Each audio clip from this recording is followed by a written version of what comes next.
So once again, let me welcome you to Prague, and let's start it off with the first panel.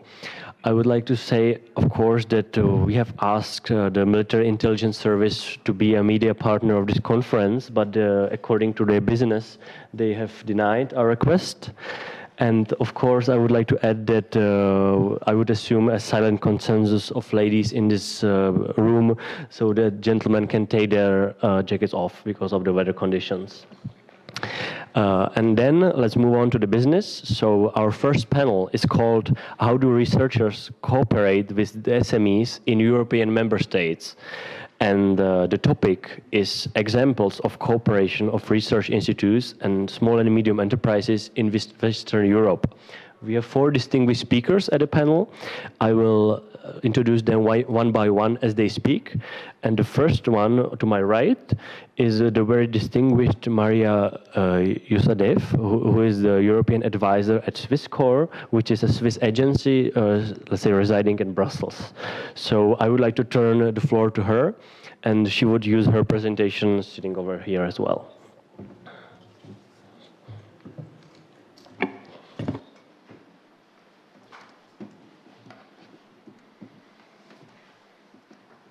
Thank you very much for the invitation. Thank you very much, Chair and Co-Chair, for your kind introduction. My name is Maria Youssefzadeh. I am European Advisor for Innovation at Swisscore. I will talk to you a bit about our model in Switzerland, how we fund innovation or the cooperation between small, medium-sized enterprises and universities. To generate innovation. So just to start with no stereotypes, I thought I have completely avoided any kind of stereotypes in the pictures of my presentation. So let's start with the Swiss cheese. My presentation, of course, is not going to give you the whole picture. There are going to be lots of holes in the picture, which I hope to be able to fill with your questions. But so feel free to ask questions afterwards, after the presentation. And of course, this is just a part of the innovation system that I will be presenting. I can't talk about the whole thing, so this is quite a fitting picture. The overview of my presentation, I first introduce Swisscore briefly. Then I will talk to you about the Swiss research and innovation landscape, and then move on to our National Commission for Technology and Innovation, which is our funding agency for innovation, and how the model works to foster cooperation between small, medium-sized enterprises and researchers. Another completely stereotypical picture of Switzerland. Okay, so now Swisscore. Swisscore is the contact office for European research, innovation, and education. We're based in Brussels. We have been based in Brussels since 1995 with advisors for research. In 2006, we added innovation to our portfolio, and 2011, education. We are one of 2 offices in Brussels, liaison offices that actually include the whole knowledge triangle, which is research, innovation, and education, the other one being the Dutch.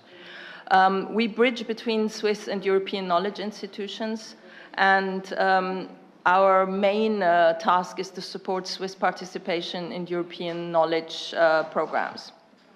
And we are basically a branch of the Swiss National Science Foundation, and we are funded partly by the State Secretariat for Research, Innovation, Education and Innovation. So another complete stereotype, which is our Swiss clocks. So I talked to you about the Swiss innovation system. First, this is a picture of our regions. We are, as most of you know, divided in language regions. The biggest part is German-speaking, and we also have the French-speaking part and the Italian part. And we also have a small part of the country that is bilingual with the Swiss language Romanic. But they mainly speak German as well. So there is a regional divide as well, which we have to consider when it comes to corporations, because obviously people will tend to work together in their own regional areas, so in their language areas. Our position in Switzerland is very highly ranked among most comparisons of competitiveness, innovation, you name it. There are different rankings, and we're constantly above in the first four.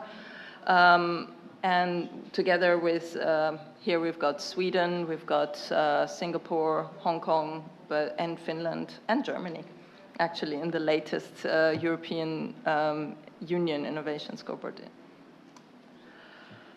So our higher education landscape. As you see, there is we have this divide on there is a line between which goes from the southwest to the northeast, where everything happens. In the south west of the country, there is little, and also in the south, which is the Italian part. But the regions have all their universities. Their universities don't offer engineering degrees. They have science, but not engineering. Engineering happens at the ETH Zurich and the EPFL in Lausanne, which are our federal institutes for technology.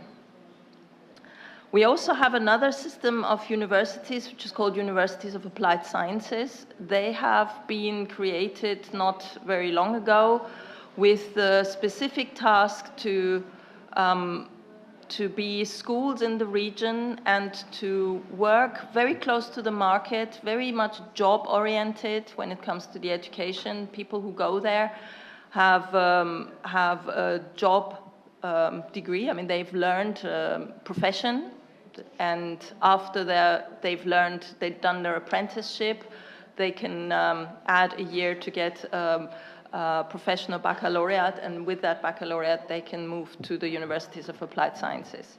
The research that is done at the Universities of Applied Sciences is also very close to the market and very market-oriented. So it is different from basic research. There are no PhD programs at the Universities of Applied Sciences. It's all really about applied science close to the market. And then there are the universities of teacher education that are also scattered across the country. So if you look at the private business innovation landscape, you will see that, I mean, I'm sorry, this is in German, but I thought it was so good I couldn't resist. You can see that there are different hotspots, basically, the biggest hotspots being Basel, and with the highest number, the little people are workers in high technology fields. Then the red stars are companies that are highly innovative, and the blue spots there that you can see are also these are the publication-strong companies that publish academically. And then we have got also with the green you can see the topics of innovation mainly. So because it is different, there are different sectors that prevail in different regions. We have, for example, around Basel, everything is, there is a lot of pharmaceutical industry. Around Zurich, there is ICT, there is also medical technology. Along the more west you get to the French-speaking area, you've got all the watchmaking and therefore now also microtechnology industry that has developed from the former watchmaking industry, and medical technology is very strong in the area, in the Lac Lémanique in this and in western Switzerland. You can also see the numbers show the percentage of patents altogether that have been applied for, the yellow and black numbers. And the highest number, obviously, is in the pharmaceutical industry. And there are SMEs, a lot of SMEs, but also they are obviously the big companies prevail. And patents are very strongly dominated by big companies. So now, how do we take basic research to market? We have basic research happens in Switzerland at the ETHs, we call it in German, but it's the Federal Institutes of Technology and the universities. They're mainly funded by the Swiss National Science Foundation. And they are relatively open. It is, the topics are open. We have got some dossiers, some topics that are sort of fostered specifically, but generally the topics are open. Then, and the universities are publicly financed. Then we get to the next step, which is the Universities of Applied Sciences, covered mainly by the Universities of Applied Sciences. It's applied research and development. And there is where the CTI, or the Commission for Technology and Innovation, comes in with public-private co-financing, which I will explain to you later how it works. And then you've got the last steps where we're talking about market entry, where we take the research, the knowledge to the market. And there we have mainly startup coaching or coaching for companies and support, which is non-financial, which is more about knowledge, passing on knowledge to companies. So now there are some particularities about the Swiss innovation funding system. First of all, we have a very competitive funding mechanism, which means that we don't just give money to the companies or to anybody just because they are there, they apply for it. They have to compete. So there is an open proposal procedure normally, and universities and companies can apply for funding. There is a strong bottom-up approach, which means that we don't have these programs that a lot of countries have, which is that, you know, we want to be the best in, or now in the European Union, we want to be the best in key enabling technologies, or we want to be the best in this area, and we want to enforce that. No, we leave this to the researchers as well as the companies to come with their ideas and their needs for research. So, the state doesn't predefine the priorities. Then, one other thing that is different in Switzerland is we basically don't have funding for companies. We don't give money to companies. There are possibilities. Some cantons have got their own legislation where they can also support companies financially. But in general and on the national scale, there is no money going as a grant to companies. And I will explain to you how it works then, how we still manage to come up with a couple of innovation projects. This is, I will explain to you that the Commission for Technology and Innovation, how they work. But next to the commission, next to the CTI, there are also other sources of funding. There's Swiss National Science Foundation, as I said. There are the cantons that have their own pot of money and their own rules of how they distribute the money.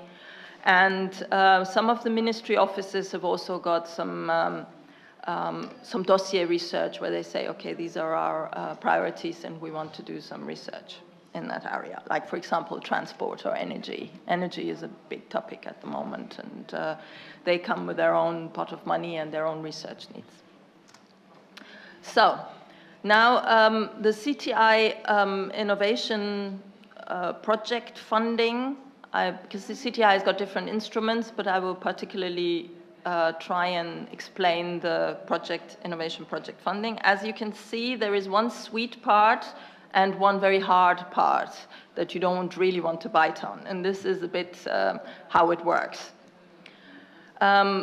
We have, there is a bottom-up funding, which is, you know, the idea, I will explain to you, it's mainly bottom-up. The ideas come from the company. There is no funding for the industry. It's only the research partner that gets money. The industry has to contribute 50% of the money of the cost of a project. And there are experts from the CTI that work on projects, on helping companies, but they all have another job. So they all only work part-time, which means that these people are deeply grounded in the industry. So they are not people that come from universities or from other areas and have been far away, removed from the market. These are people from the market. The advantage of this kind of work, as we see this kind of funding structure, is that it leaves the structural flexibility to the industry. Of course, it has also disadvantages. One of the disadvantages is that it leaves the choice of the topics to the industry. So basically, they will only research what they need. They will not look forward. They will not say, you know, let's just look at this area. They just want to fulfill their needs in that moment. And the other difficulty is obviously that we're a very small country surrounded by big countries, and they work completely differently. Particularly, they have direct funding for companies. And our companies often say, you know, why don't we get direct money? Well, you don't. That's the response.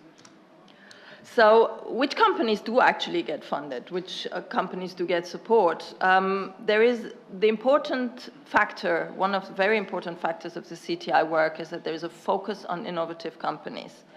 So you have, we have different sized companies. We've got innovation-intensive companies, innovation-poor companies within innovation-intensive sectors, innovation-poor sectors, and small companies with less than 5 employees that do little innovation. From all these, we are only interested in the top part, which is the innovation-intensive companies, which are about, from all the 300 and something companies that are in, 300,000 companies that are in Switzerland, there are about 25,000. From those 25,000, the very large companies are not potential clients of CTI. Construction and other services are also make a very small part of companies that are interested. So the main clients for CTI knowledge and technology transfer support are about 15,000 companies, and they're industrial SME with modern service companies with ICT and research and development, etc. So then there is another focus, which is a focus on applied research. So it's applied research and development with companies and mainly with SMEs. If you see, there are 27% of larger companies, but the bulk are small and medium-sized enterprises. And those small and medium-sized enterprises, I have to say, they're mainly the medium-sized ones that do projects like that. The very small ones are underrepresented in this model.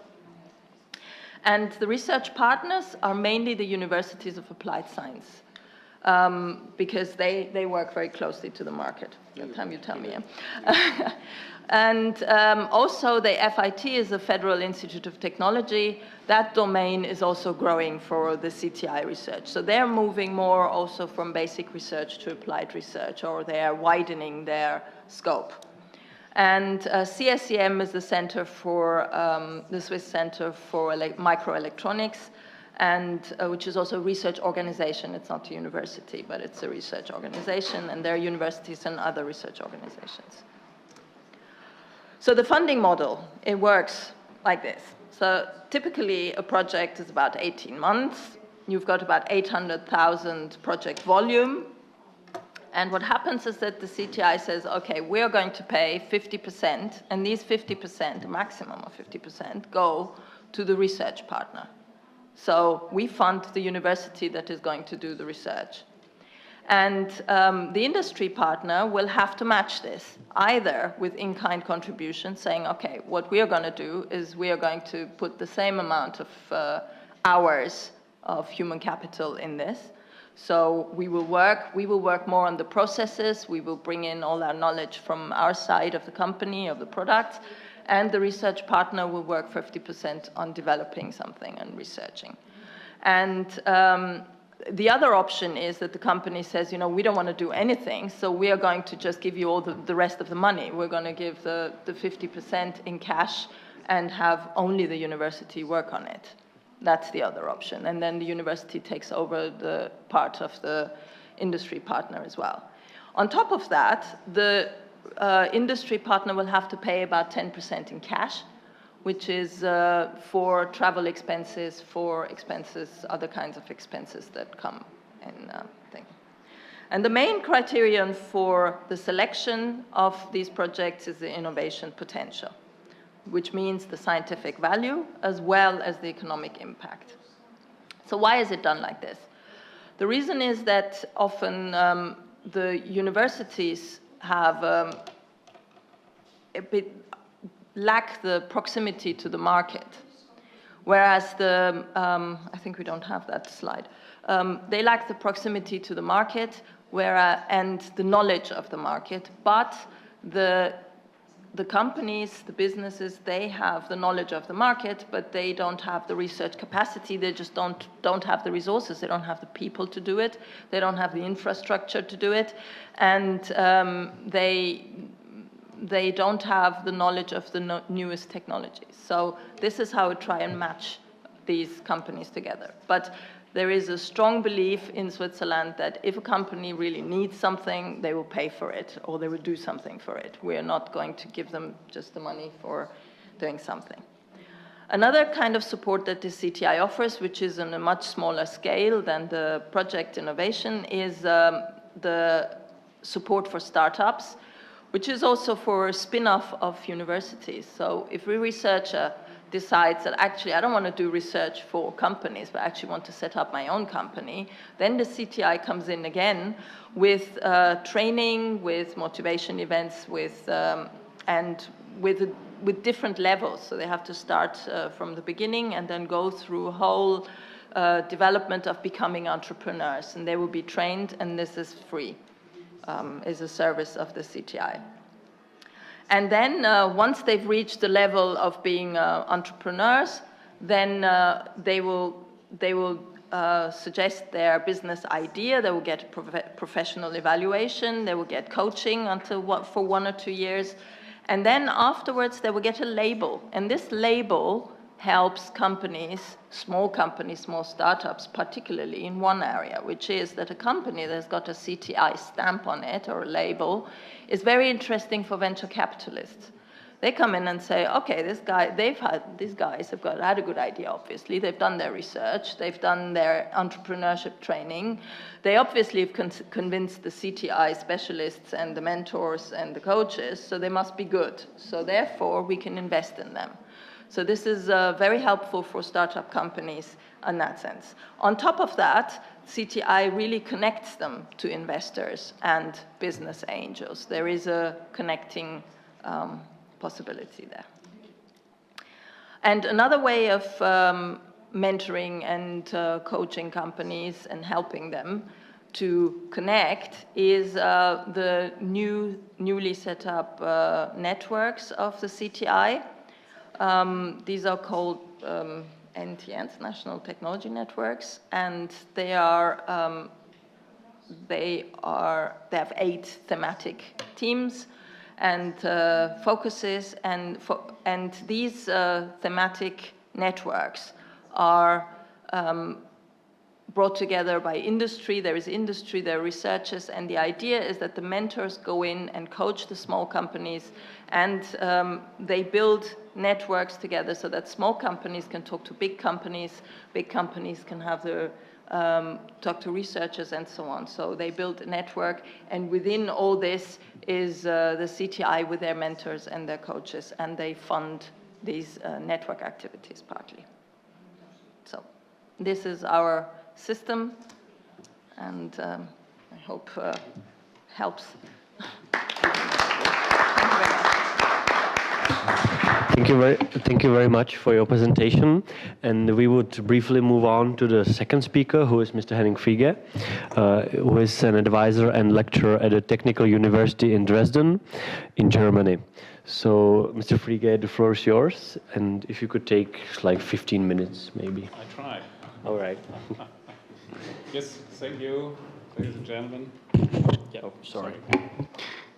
Ladies and gentlemen, thank you for your invitation. Thank you for your kind introduction. I have given my presentation a heading, Reconciliation Between Two Worlds, because researchers and managers are normally not on the same floor working. Just to give you one information about my sorry, this is home. Sorry, so my background is chemistry.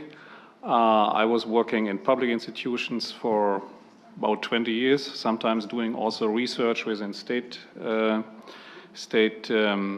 agencies. And last 15 years, I was responsible for the development of some enterprises in the North Westphalian area, and I finalized this some weeks ago to start for new adventures.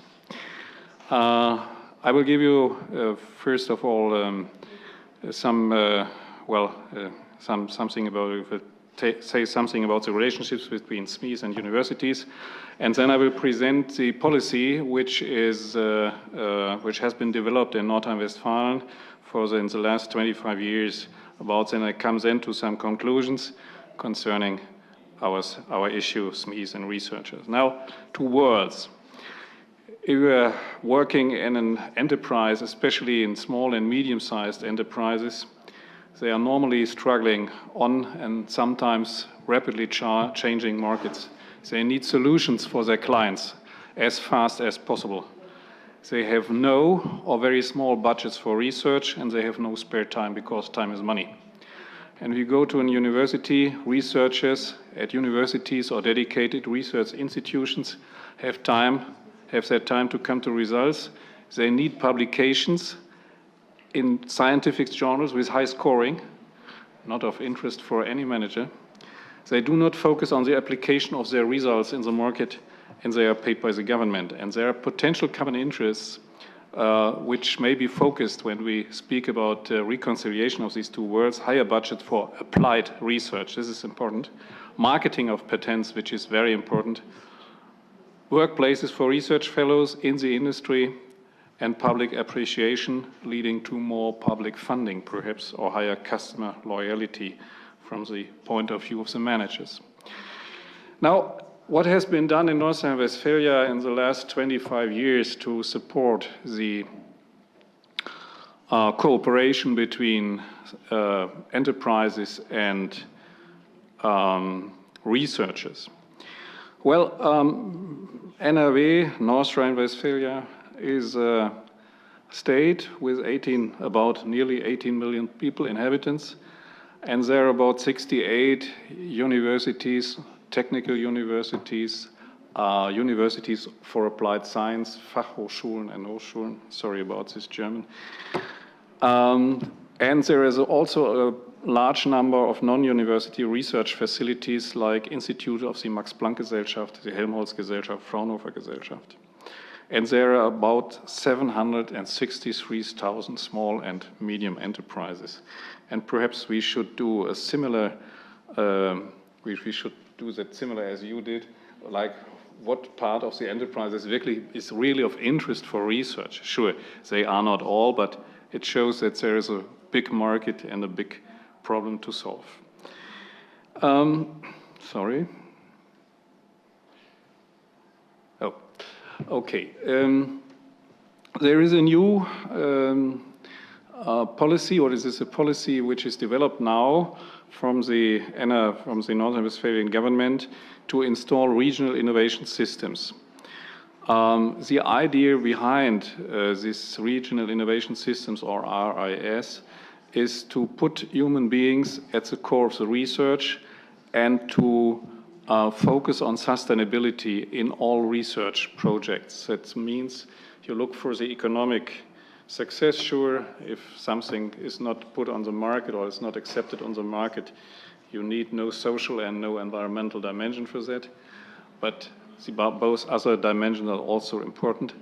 They focus on the big social challenges of today, and they are oriented on the emerging markets of tomorrow. They should be oriented on the emerging markets of tomorrow. There are 5 basic principles. The basic principles are seizing the economic and social opportunities of sustainable management, It means also shaping emerging markets for future needs based on the strengths of the regional economy. This is very important. Look at the strengths of your economy and try to make them even better. It should be looked for solutions with good chances for implementation and dissemination. And social and systemic innovations should be taken into consideration very, very early, and that means also that one should look for stakeholders from the society in an early stage as consultants in the process. Do we need that, what we are developing in the moment in our research work? In big companies, the problem of research partnership is no problem, as you know. I get it over, so they are all doing their own research, and there is in big companies, of German, British or Swiss companies, doesn't matter, there are always big research projects and they're familiar with researchers, and it's not a problem. But it's a problem for small and medium enterprises, and there are some tools which have been developed in the last 25 years. First tool which I like to present here is CENIT. CENIT is an abbreviation for Center for Innovation and Technique. It has been founded as a PPP to support structural change. What means structural change? In '84, we knew in North Rhine-Westphalia that the time of coal mining would be finalized 20 years later, or a little bit like that. We will close the last coal mines in 2018, and therefore the so-called Strukturwandel, structural change, was introduced. The shareholders are a network of enterprises, just members, 250, I think so in the moment, the federal state government and a consortium of banks.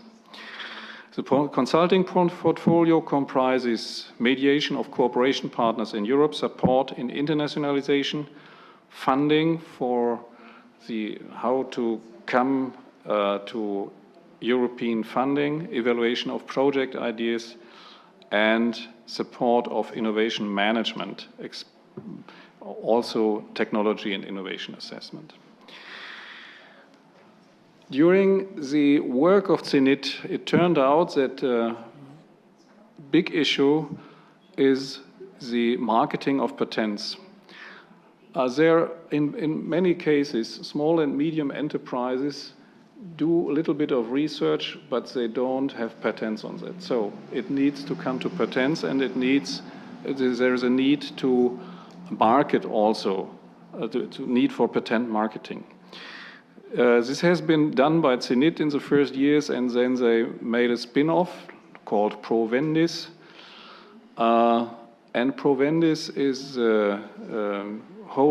shared by 27 universities in North Rhine-Westphalia. There are some specialists interdisciplinary team, which offers enterprises exclusive access to the inventions and patents of over 20,000 scientists in a wide variety of high-end technology fields. It seems to be a very success. Provendis has been established now on the markets for about now 10 years, and it's working. A third example is VAU. Well, what is it? Promoting startup from universities. A little bit, I think, a little similar what my colleague has presented for Switzerland. The objectives are to turn innovative ideas into products ready for the market by young people, graduates who received their last degree or doctorate just 2 years ago, and they must look for a mentor at a university in North Rhine-Westphalia who has a bit of responsibility for the work of these people. The enterprise must be located in our state, sure. It is funded by, the personal costs are funded for a certain time, and there is also coaching and consulting for the startups. We have an intensive cluster policy in NRW, in North Rhine-Westphalia. What does that mean? There are about, I think, 16 clusters has been defined. A cluster like automotive. There are hundreds of small and medium-sized companies producing parts for automobile industry. And there are also some large-scale companies like the Sprinter facility at Düsseldorf for Mercedes, where all the Sprinters are built.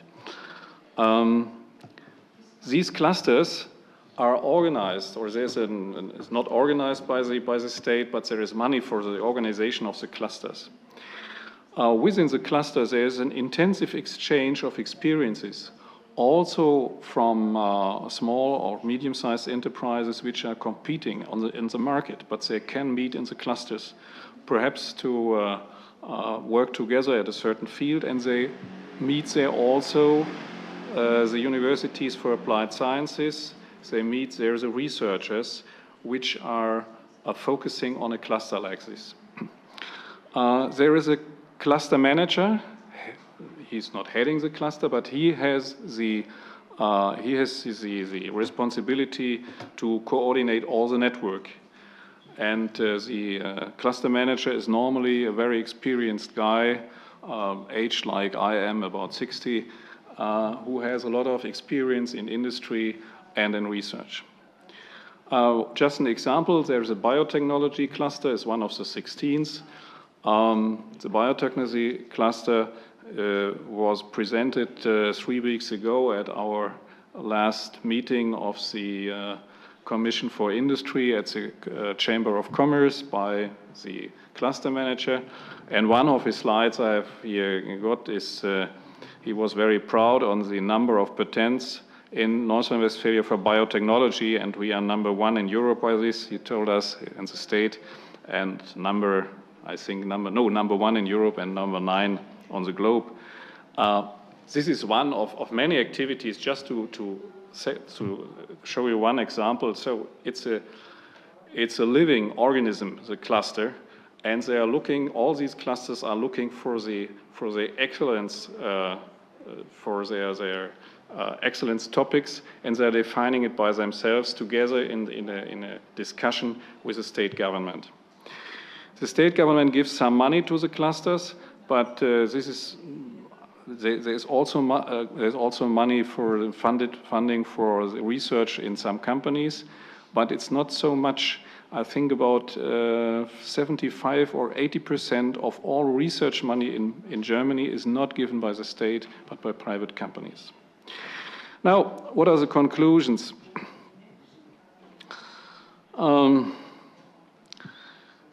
From my experience and from my colleague, Peter Wolfmeier, who was here last time, I think so, there are some basic requirements for regional innovation systems like we are building up now in North Rhine-Westphalia. First of all, you need clear goals. This is sometimes a little bit difficult looking at political goals which are not always very clear. You have to motivate all target groups to participate. This is very important, and therefore the cluster policy was very successful. We can all target groups together. You need a framework of measurable operational criteria. Kennzahlen. It has been designed for long-term application, so you need also some short-term success, as it is always in business. It should facilitate, initiate, and support cooperation at all levels, demonstrate and promote exemplary success cases, and utilize the many innovation support measures and good practices already existing in Europe. Now, research and small and medium enterprises. What could be done? I think any company which is depending on innovations, on own innovations, the management should be aware of fundamental innovations with potential impacts on the market. The management should install an interface function in the company being responsible for the contact to researchers and offer traineeships to universities and learn from researchers. On the other hand, research institutions and universities should stay in contact, in continuous contact with private companies, look for research projects of interest for enterprises, and learn to work with different disciplines. It's very often in universities there is a discipline and there is a cardinal or a pope in this discipline, and you know exactly his discipline. This is not what is needed on the market. There is not needed a pope in the discipline, but someone who can look also in other disciplines and work with them together. Very useful tools, which from our experience might be useful also elsewhere. Installation of a central innovation support agency in the region, which is known and accepted in the target group, like it has been done in North Rhine-Westphalia with CINIT. The mobilization of personal advisors with generalist knowledge rather than technical experts, because you will find the technical expert in the companies. That's not the problem. But you know, you need some people who understand the experts and can transfer the know-how from the questions from the experts to universities and vice versa. You need continuous support of the cooperation between research and enterprises, and policy flips backward are a mess. So fortunately, though we had some changes in the state government within the last 25 years, it was mostly red-green or red, sometimes was also black-yellow from the German colors. We had no real interruption of this research policy. This is very important, I think so. And we need transparency between researchers and managers. They have to meet on the same level, and both parties have to cooperate with each other. Thank you for attention, and I hope I could give you some interesting or less interesting look into North Rhine-Westphalian policy.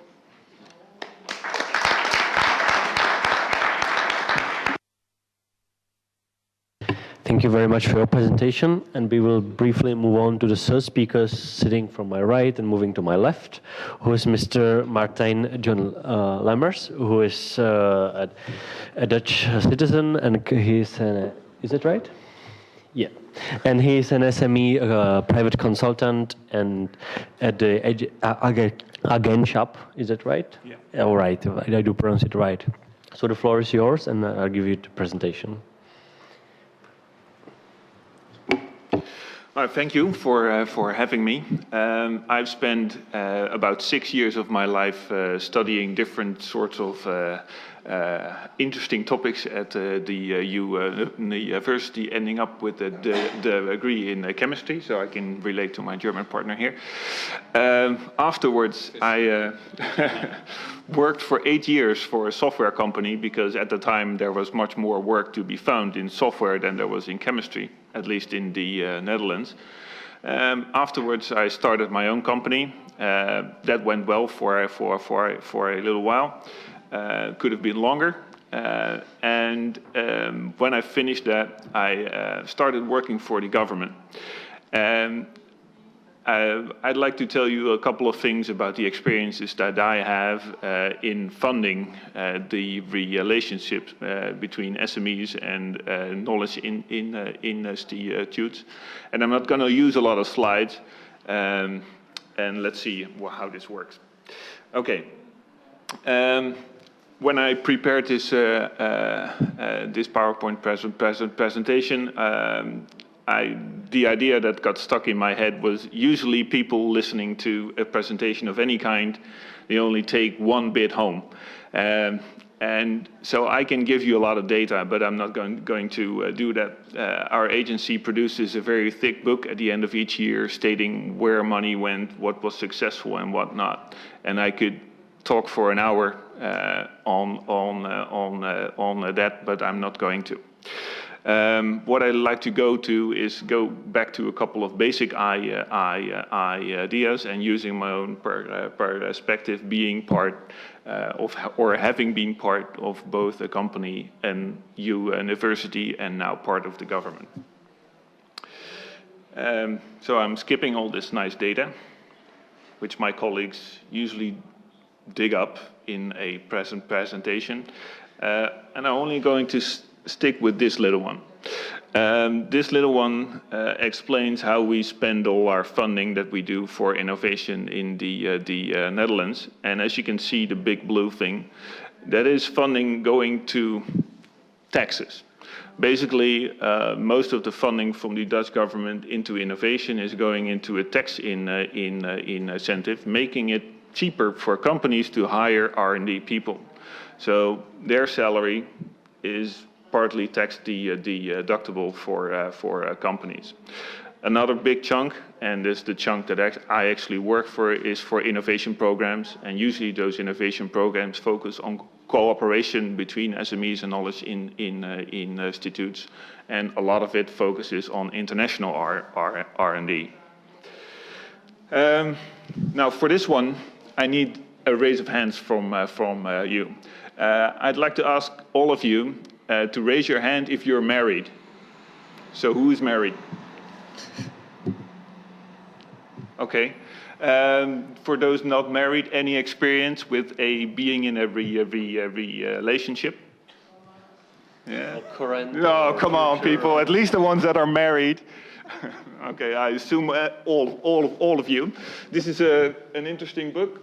It's quite old, and it states that men are from Mars and women are from Venus, basically stating that you can be in a relationship with two completely different entities and still come up with something that is quite interesting and even generate a couple of kids.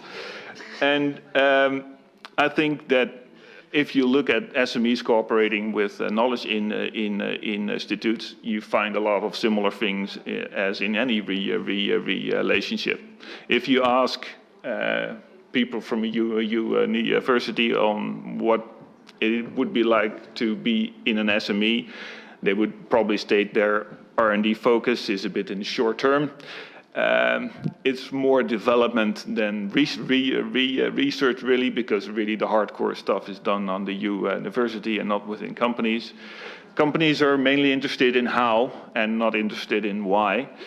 And they look at money. Basically, they look at cost, at producibility, margins, return on investment, all this type of stuff.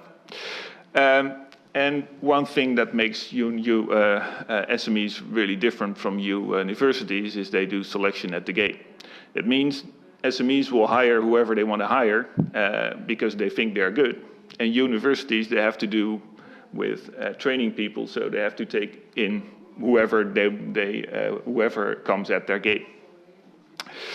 The other way is looking through the glasses of an SME at the knowledge in institute, stating, well, it's quite the opposite. R&D is more for the long term, is interested in why, finding problems and then finding some new problems to keep solving. They do very little selection, and their interest is in publications, so getting the knowledge out into the world. And the last one, I've got a small cartoon, which unfortunately is in Dutch, but I can translate it for you. It's two scientists standing over some sort of invention, and the guy on the left says, well, that's very impressive, my dear colleague, but also, does it also work in theory? And I think that is a very nice one that is that could be on the wall of any SME that you'd go to. Now, my particular role within this relationship is not so much being in an SME or being in a knowledge in institute, but is being on the sidelines with government, trying to make fruitful relationships between SMEs and with knowledge in institute, because we believe that innovation is something that you should have in your country and is beneficial for the growth national product. Now, if companies are from Venus and knowledge institutes are from Mars, then governments are from Jupiter. They're a different class. And if you're talking to SMEs or talking to knowledge in institute people, you could say a lot, but let's say we're a bit distant, frigid.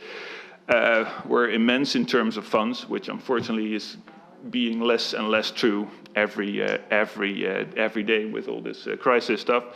We're not likely to take a lot of risks, and we're basically very comfortable in our seats and are not very likely to move to any other place. In short, we don't really get it because we're neither entrepreneurs or scientists, and I don't think that's really true. But let's say this is the groundwork, and of course it's polarized, and it's in practice you have many different types of researchers and many different types of companies. So it's not all bad. And looking at the shining example, a lot of people focus on Silicon Valley, where everything is green and everyone works together, and we're all one big happy family. And I think partly that's true. But closer to home, you can find similar spots that work in a similar way. Lyonix is a small company in the east of our country, very close to Germany. And their business is photonics, which is, well, let's say a high-tech end of what you could do. And the fact that I bring them up here is that we can work with them very well because they're very active in the knowledge community, organizing seminars, but also webinars. They have a lot of graduate students, and that works very well for them because if you have graduate students working within your company, you can see whether they work right or not, and they could be a very useful person working for the company, or they might not, but at least you get the chance to meet them. Lyonix is also very active in different national programs, but also in international programs like the Framework Program or in Eurostars. Part of this also is in the Netherlands, you have a couple of areas where, mainly around the technical universities, where you have a lot of small companies and also quite a few big companies, and there the interaction seems to work best. But looking at the ingredients for success from a government point of view is actually quite difficult. I don't know how long back, I think 10 years ago, someone said to me, if you want to make money, you should start a bank and not spend your money on R&D because it's a very risky venture that's most likely going to fail. Well, okay, that might be true, but still we're in this room trying to discuss this, so we all feel that it's somewhere it's worth putting government money into. In terms of policy, it's very difficult to state the success of a program that is in business because it's stimulating R&D. And that's because basically success for the different participants is different. For a company, they like to get some money. And we're not talking about funding the R&D that they're doing, but afterwards, when they create nice products, of course, they'd like to sell them with nice margins. And the knowledge in institute is obviously more interested in the knowledge than in making business out of this knowledge. And the government, well, sort of in the middle. What I think is most difficult, and the unfortunate events of this day in Czechia illustrate this very, very nicely, that innovation has a much longer life cycle than politics does. Yeah, it's true, but it's also very, very difficult. The program that I work for has, in 7 years, has changed in contents only slightly, but has had 5 different names. And that's always had to do with changes in government, where the new government would like to score on this topic because it's important.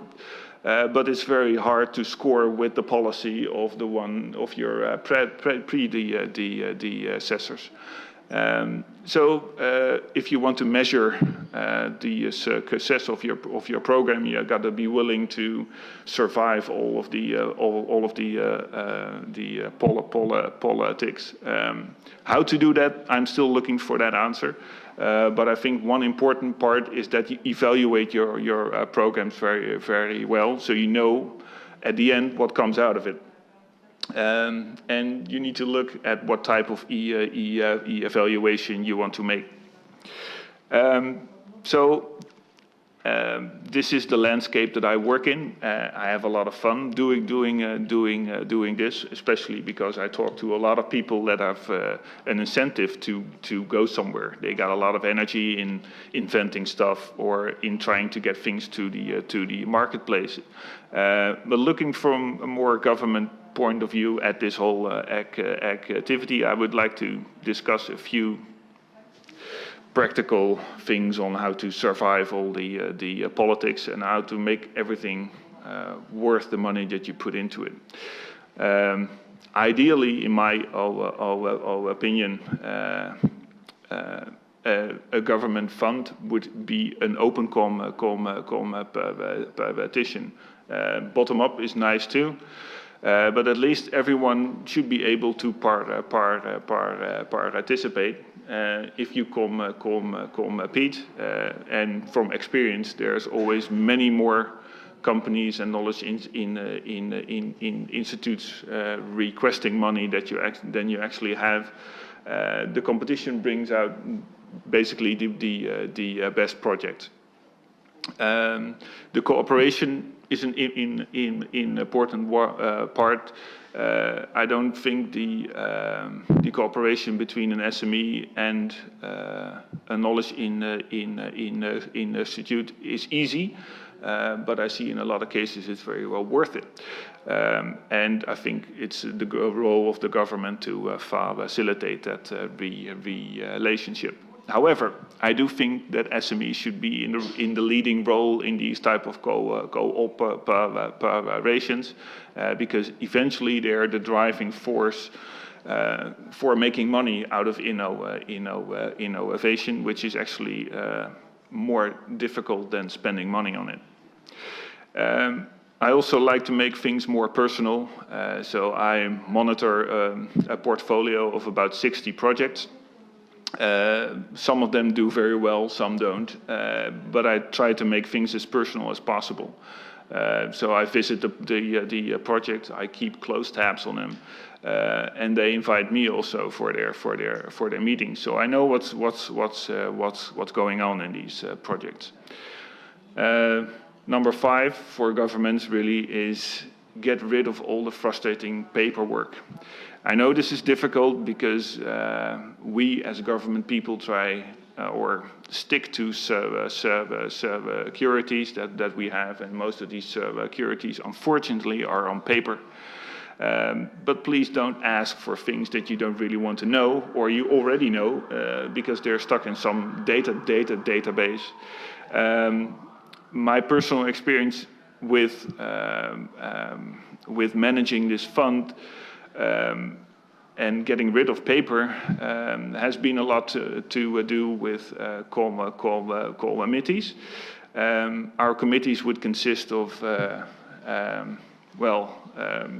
more old people, very experienced either in R&D from a business point of view or from a knowledge in institute point of view, and invite the people who are applying for money to tell them to tell us their story. And we see that these presentations are quite different from what they actually hand in on paper. And I feel that it's very important to also hear the personal side of an innovation, because the innovation, whether nature is going to work with you or not, well, that's up to finding it out through R&D. But you also want to have an idea of who is actually doing that, and seeing if you have faith in these people. The level of funding. That's been a big debate in the Netherlands. Cooperations between SMEs and knowledge institutes used to be funded at a very high level, 80 per cent, 70 per cent, but that generated a lot of projects that just kept on going and never finished, or they finished, but they never finished before the time, or they never failed, because there was little interest in failing such a project because it's funded, so might as well see it through until the end, even though you think it's not going to work. If you lower the level of funding, companies will use their instincts better and actually terminate the project if they think it's not going to make them any money. And well, the final three very short, and then I'll stick within the time. The flexibility of a project is very important from a government point of view. Once you've set your goals and you've decided to fund a certain project, it's good to be flexible in terms of that you know up front that many projects will not go as they are planned to go. Things change, nature doesn't work the way you want it to, planning doesn't come together, people get married, all sorts of things happen in a project. So as a government body, you should be flexible once your money is committed, and have faith in the output of the project and not in the process. Also dealing with failure. It's quite a nice one. I think, well, looking at projects, and I'm pretty sure it's the same thing in most countries, that about 30% of your project will actually reach the goals and be commercially successful, and most of them will not. This is not something to be. This is not bad, but this is just the way it is. Even venture capitalists or banks see projects fail, but I think a lot of people in government are very ashamed to admit that some of the money they spend is actually not bringing any money. But if the good projects can compensate for the failed ones, then there is really no problem. Okay, so that's basically the talk. I have one final slide to illustrate this process.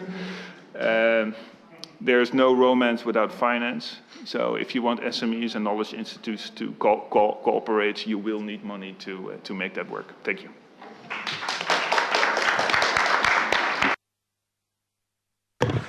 Thank you very much for your fruity presentation. And we will move on to the fourth speaker, who must have a lot of time since she does have 3 roles. She is a university lecturer and a director of Center for Enterprise. And last but not least, she is the president of the Institute of Small Business and Entrepreneurship at the Manchester Metropolitan University. So let me welcome Mrs. Lynn Martijn, who is our 4th guest and our 4th speaker. Hello there. I'm going to apologize before I start. I have an interesting voice at the moment, so my apologies to the translators, since I know I'll be difficult to follow. Can I just say a word to Martijn before I start? If romance requires finance, you're going round with the wrong women, is all I can tell you. Time to get out and meet different people. As my introduction says, I've got these various titles. I'm a professor of entrepreneurship, and I have a chair in innovation. What all those titles actually mean are that I get to spend most of my time with companies, which is great for me. So not with committees, as loved often by universities, but actually out there working with large and small firms. So this is what I thought we'd have a look at together. Mine is not a regional analysis. Thanks to the coalition government, we no longer have regions in the UK, so it would be difficult to do that. I thought it might be useful to look at how it works at ground zero, how it works within a university, how we work with a range of companies, large and small, to actually make innovation happen. This innovation that we work with is incremental, right? Mostly incremental, except in biotech and in nuclear. We will focus with most of our companies on innovation around product and service and on just their whole approach to doing business.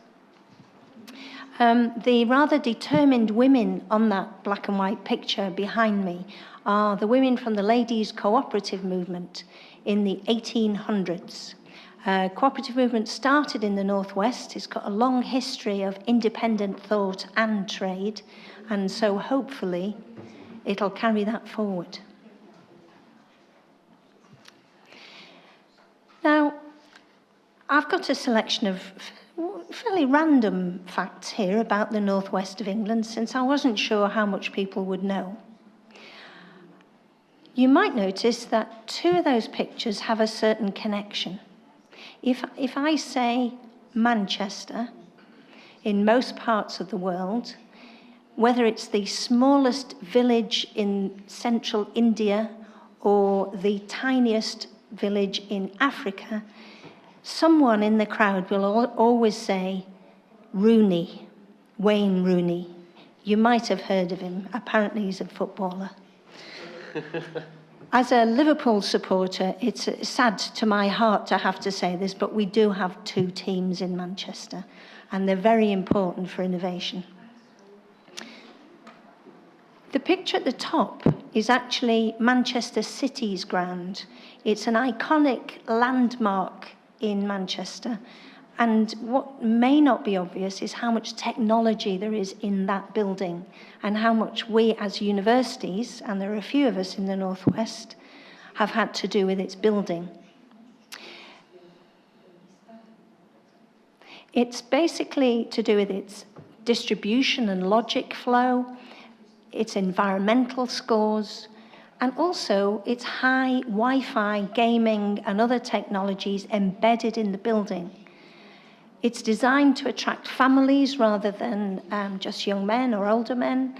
It's designed to attract children, to get people hooked into Manchester City before they stray across the road to Manchester United. And so that's why that's there. The other picture of the three footballers is of, obviously, Manchester United. They're a global brand with a huge brand worth.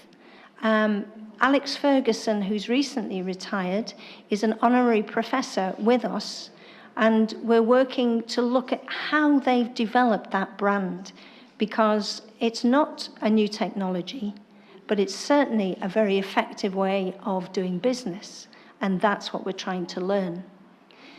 One thing to pick up from the picture is that Manchester United has 51 major sponsors. It has 200 and something minor sponsors. I think the minor sponsors only have to kick in £1 million a year, so God knows how much the major sponsors put in. But if that picture was in China, on, say, at the side of the road on a big board, it would be Chinese products that they would be holding. This is because they have Chinese sponsors, but it's also so that in China people identify with Manchester United. It's got a huge fan base all over China. I think the only fact I'll bring to bear from those on the screen are that one about the fourth from the bottom, which say that despite being only the third largest region, 65 of the FTSE, the Financial Times Stock Exchange Index, 65 of those firms are based in and around Manchester. So we have a phrase in English, we punch above our weight. I don't know if that will translate, my apologies. So where am I from? I'm from the Centre for Enterprise at Manchester Metropolitan University.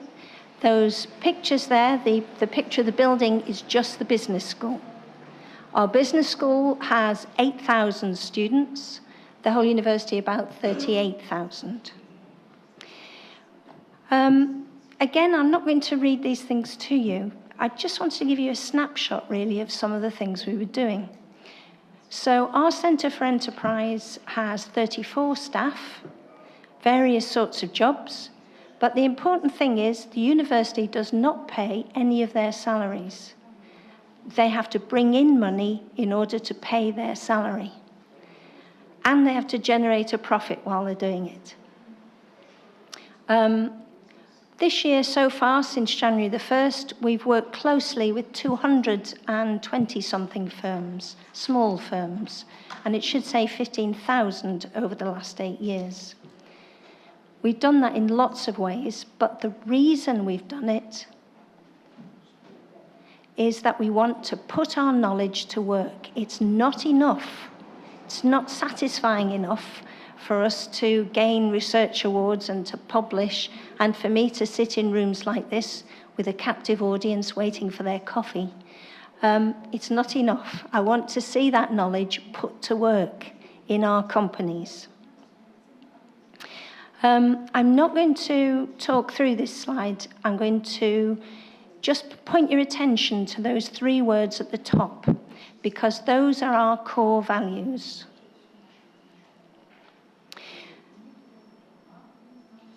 Knowledgeable, collaborative, and enterprising. We know things. We know our small firms know things too. So together we can really be knowledgeable. That takes me to collaborative, and between us we can be enterprising. So that's the way we look at opportunities. When an opportunity arises, we take those qualities first. How does this answer to those 3 things? So what do we actually do after all this talk? Well, there are 3 slides on this. The first one is, what do we do with small firms? We do interventions a lot.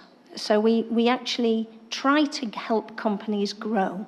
We work on growth, entrepreneurship, leadership, and sustainability. These pictures, the happy chap in the middle with the folded arms is one of our growth firms that we work with on the Goldman Sachs 10,000 Small Business Programme. We're very fortunate. We're one of 4 universities in the UK to be funded by Goldman Sachs to run this programme. We basically take 30 firms in each cohort. They have to compete to get on it.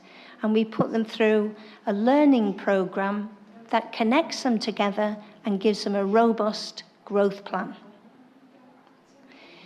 It is the best programme I've ever run.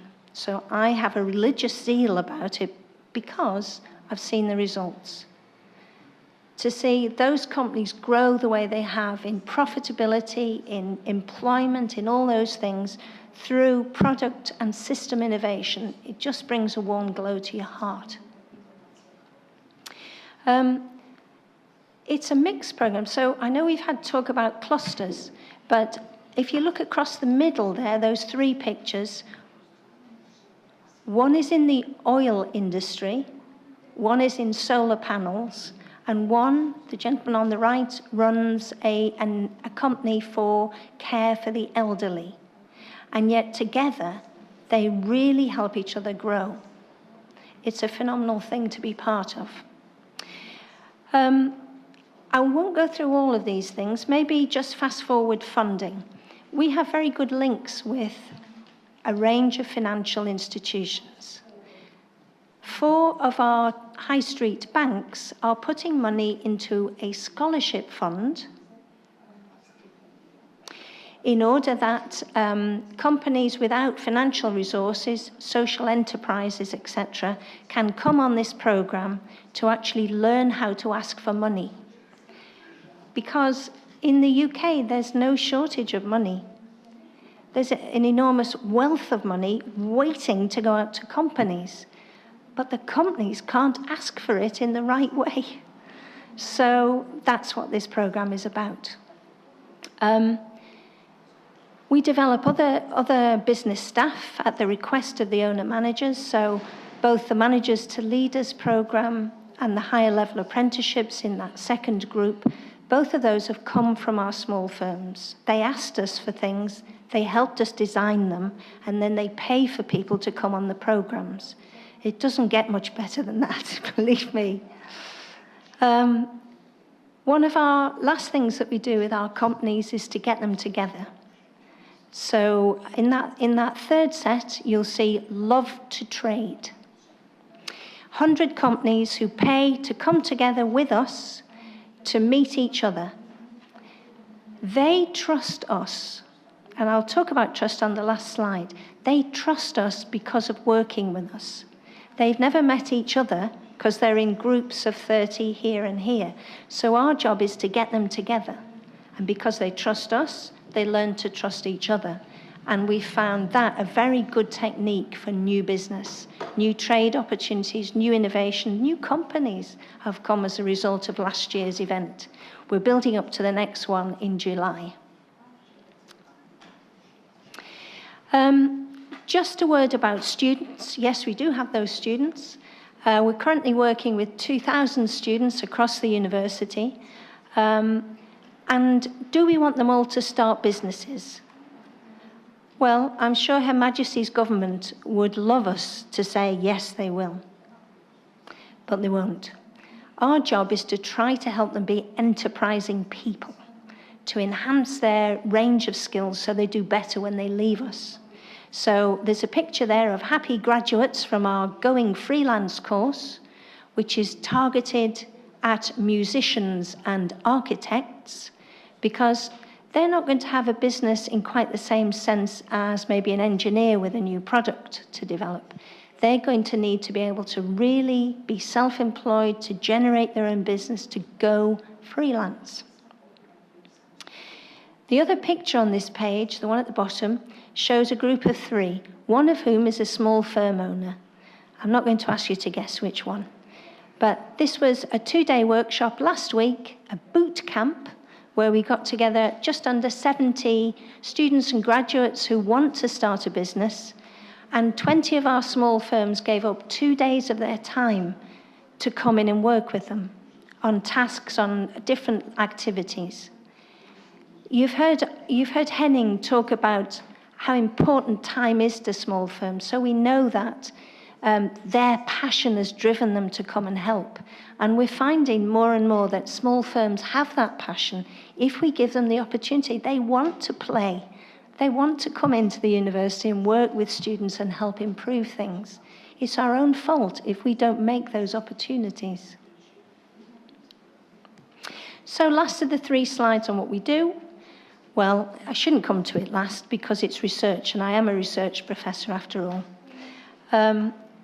We're good at winning money for research. Again, we do better than we should do, really, given that we're not one of the top 20 universities. So we get a lot of Research Council money. We've recently won 2 to look at gazelle thinking. Anyone know what gazelle thinking is? People looking, do you know?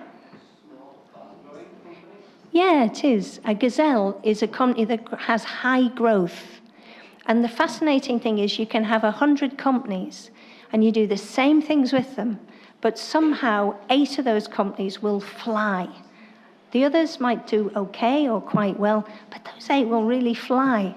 So why is that? What is it about those firms and those people that make it happen?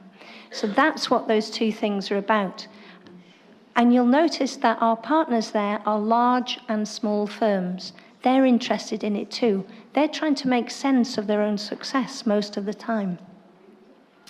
The pictures show you a range of things. Right in the middle at the bottom, you've got an anaerobic digester, which generates energy. I believe this one is a biomass-fed one, which we won't go into details about because we're just about to have coffee and biscuits and things. it shows the range of what we do. The picture in the middle is a workshop in India. We're working with India, looking at enterprise in rural areas to see if we can bring some radical innovation in there to change lives. There are other things on that slide. I'm not going to talk you through them. If anyone's interested in them, please let me know over the break. So coming to an end now, because I know that we must be, right. Yes, you're panicking there now. No, you don't have to be panicking. Okay. Yet. Okay. So we're using this word cooperation, but what is cooperation? What does it look like? Firstly, we're able to cooperate because of money. So not romance. We don't look for romance through money, but a different sort of activity to Martin. The Goldman Sachs Foundation, I've already said. We've got the scholarship fund. And the thing that really interests me is what drives large American multinational corporations to put so much money into business startup. Now, clearly the tax system must be different and they must have other motives. And I'm not going to excuse any corporations or multinationals, but I haven't seen the UK companies following this model at all. Coca-Cola, for instance, has a scheme called 5 by 20. 5 million startups across the developing world by 2020. They've given themselves 7 years to do that, and they're right on target. It's a phenomenal thing. In fact, I talked to the lead person in there at Oxford last month about maybe focusing a bit more on parts of Europe, because there are dips and flows, aren't there, in how entrepreneurial places in Europe are. So that's the private sector. The public sector, structural funds. God bless structural funds. I love them because despite the terrible paperwork, they enable us to do so many things for our community and so many things for our businesses. The Knowledge Action Network that was there before, that's ERDF funded, European Regional Development Fund. The joint research projects, well, you've got some of them there. We go for money. We go for money from the private sector. We go for money from the public sector. We're not proud to ask for money. And we work with small firms all through that process. Usually we look for them to put up the same amount as the university. If they've got a good idea and they know they've got knowledge gaps, so for instance, they might have a coffee machine that they sell really well into industry, but it needs a route to recycling in order to be more sustainable, then they'll come and work with us and we'll find them a lab that will test out their ideas. They already have some knowledge themselves, so we're not doing radical innovation, but we are validating the innovation they want to do. So one of the things we're looking at, particularly at the moment, is business models. How do you make money from some of the things we need to do, these big societal challenges? So that's a big part of our work at the moment. Then the last one is company-to-company links. I talked about the university as trust broker. Trust is not a cuddly thing. It's not a soft skill. It's not one of those little fluffy things. Trust is like a loaf of bread if it works. It's like something you can slice and see.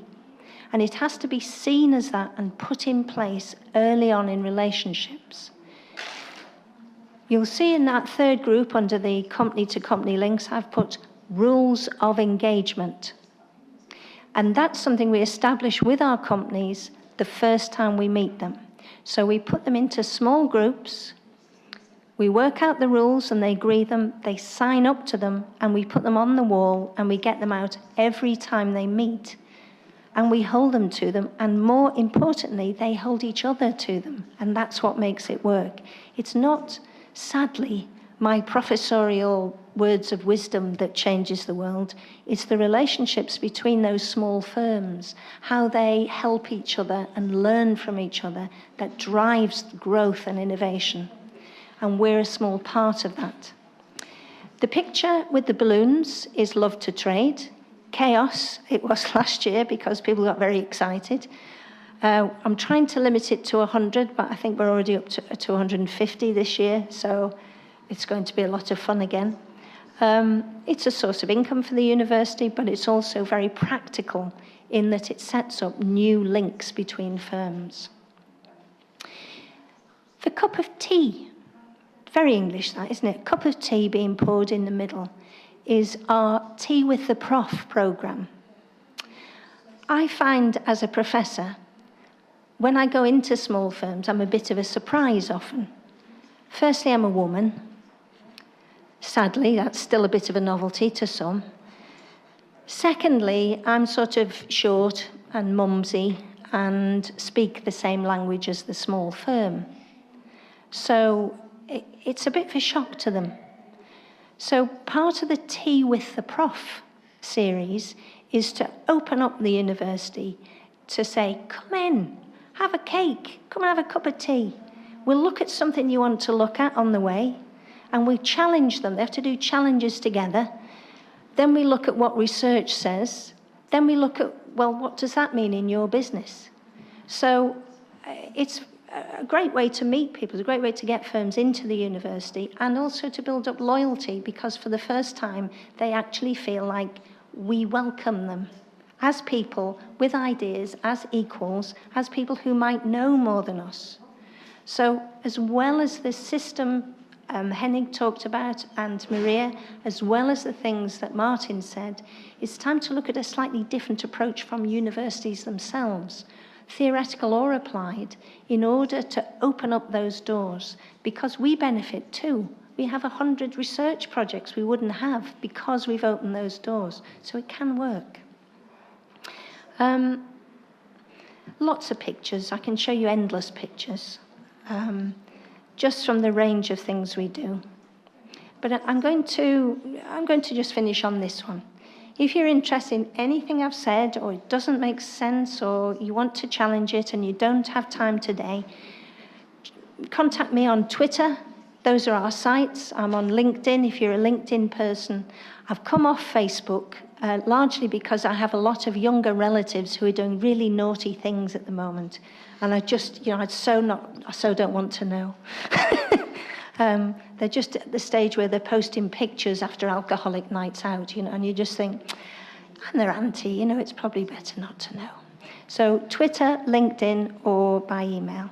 Thank you ever so much for paying attention, and I hope some of it made sense.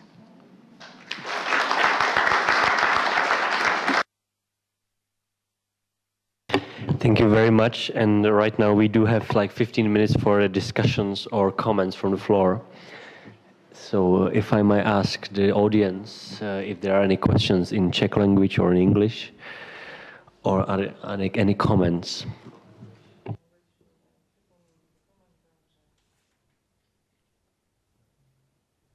So please.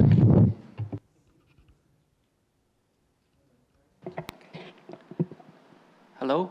I have one afterthought referring to Martijn's presentation. I really liked your reference to the room for failure.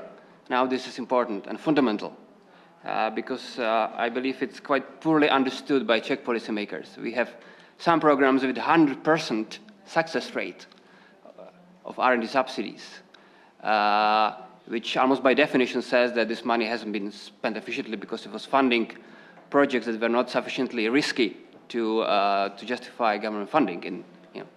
That's one way to look at it, I believe. So I would like to see what would be your opinion hearing about 100% successful R&D government funding program. What would be your assessment without knowing all the background, but what went wrong in 100% successful program in your view? Well, thank you. To speculate on what went wrong, that's kind of difficult. I know that when we're justifying putting money into project, And justifying that to the ministry is the first step. Is looking at the results. You always have a basic result, because the funding, it will keep people working. And because of the level of funding isn't 100 per cent, you'll fund quite a chunk of R&D by only partly funding it. So that's the baseline of what you can establish as the success. And if you leave it at that, then you can have a 100% successful program with all failing projects. But if you want to look at why projects fail, well, there's so many reasons for projects that can fail. But I think the financial reasons are the most common ones, actually. Next comment, please.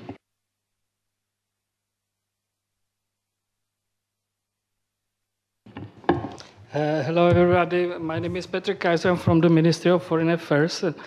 First of all, I would like to thank all of you for really excellent presentations. I think we have had a lot of really interesting areas, and moreover, as added value, I think that we have really been able to approach some basic issues from the different perspectives.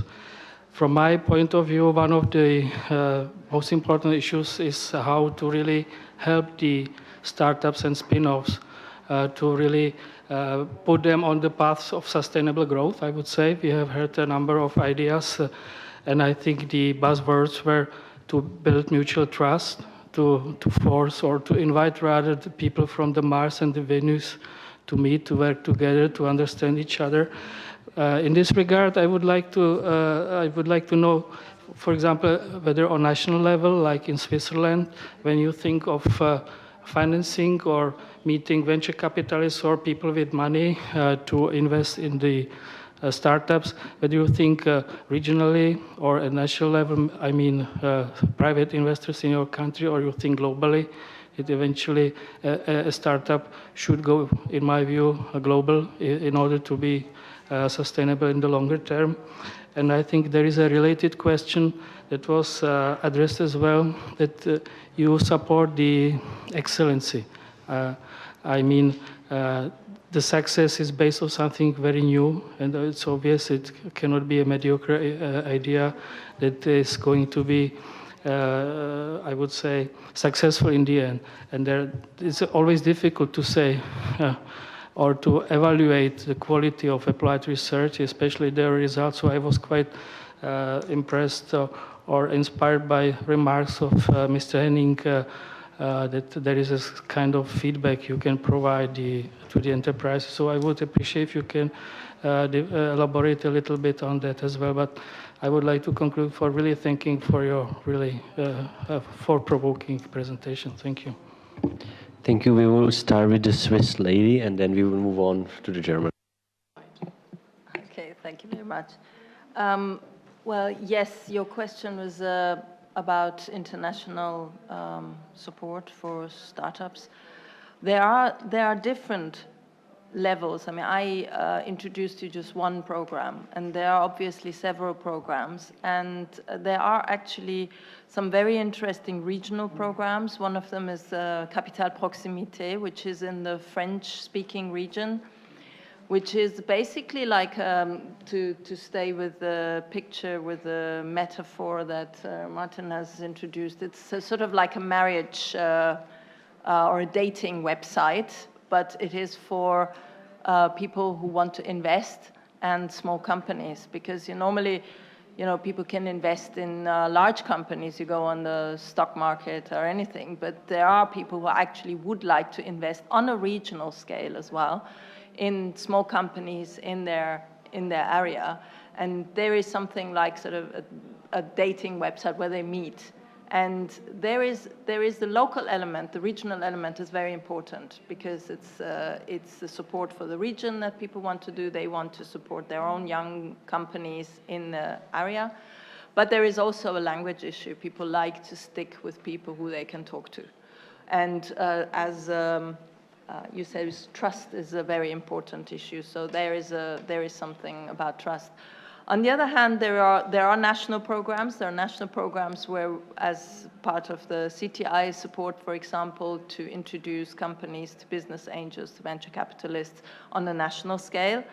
And then there are also programs that when a startup company is successful and passes a certain stage, and they have to compete, obviously, with each other for this privilege, but they are also taken on trade shows abroad to other companies and to other countries, and we help them, the government or foundations or anywhere there are programs where they get support to go out and present themselves abroad.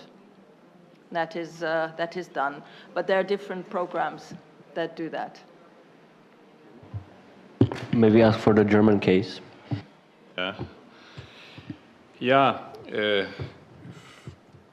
What are the figures, and what is the what comes back from an initiative? Well, all the companies are free to work in a network or to be part of a network, and if there is no success for them, they will leave the network very easily. So each company has its own set of figures for goals and success, and even in the I remember when I started I started to buy companies. I tried to, as manager of a company, not for myself, I gave them figures. I installed figures for them, and the figures were, as normally, financial success. As to research, it's far more complicated. The number of patents may be a figure, but it is not the only truth, because it has to be marketed. And on the other hand, the state has some figures and its clusters. The state spends some money for the clusters, and the state can look into the economic success of the clusters as a whole. Then economic success in some year, after some time, is normally a function of innovation and of service quality.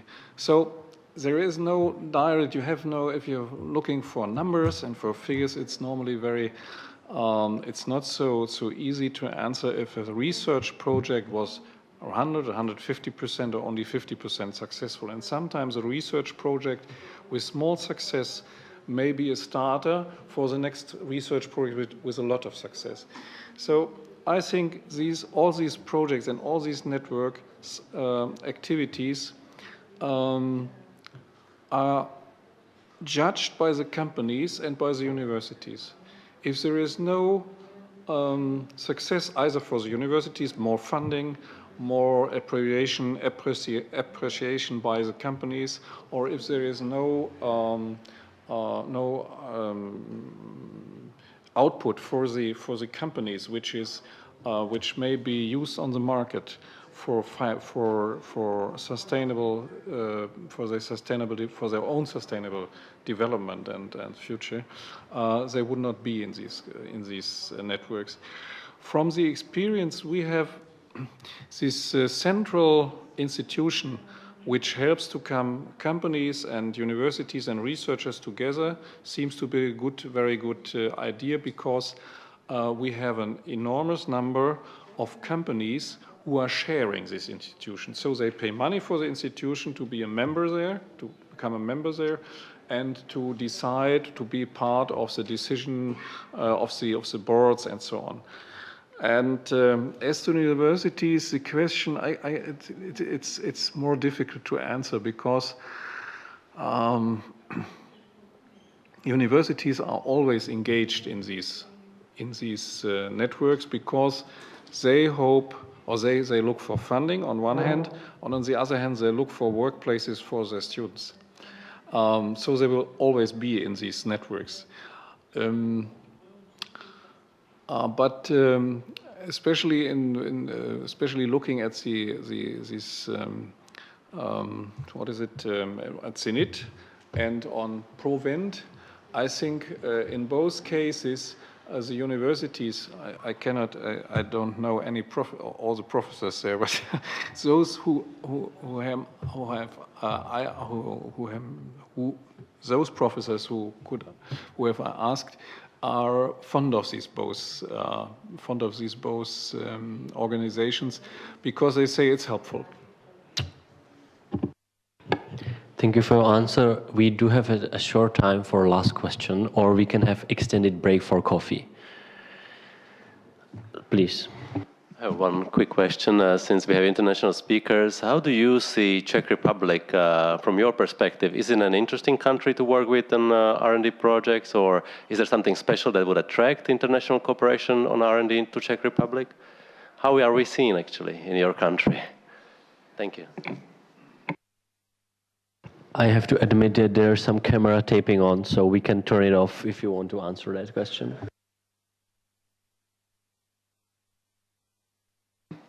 I can take that one. For me, I would say that our country is small, and Czechia is probably also small. But the level of attention that you would get for innovation, the size of the country doesn't matter. It has to do with the excellence of people working within your knowledge institutes or companies. And I think the Czech people are just as worthy as our own people. So I think you're more than interesting as a country. It doesn't matter really where you come from. It's the here and now that is the relevant bit, and the presence of good people. I can try to give it also an answer. First of all, it's a matter of information. I'm not a specialist in all these clusters. I just know some special details from waste management and from resource management and so on. But I remember, and I know from my colleagues, that Czech Republic is a very interesting part, or companies in the Czech Republic are interesting partners in automotive, and as well as in railroad equipment and machine industry as a whole. But don't ask me for details. So I think in this, if this is an if we could we can broaden this field in looking deeper into the Czech companies, and then look for special cooperation between companies in North Westphalia and Czech Republic, which are not in the focus up to now. So if you define for the Czech Republic several clusters, as we do, there we have strengths. There we are very good there we are in the top group in the world.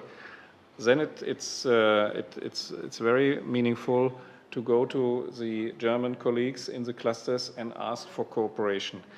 And sure, we can help to come together. Why not? It's not a problem. There might be some more two answers. Otherwise, we can go for a coffee. It looks like we are going for coffee.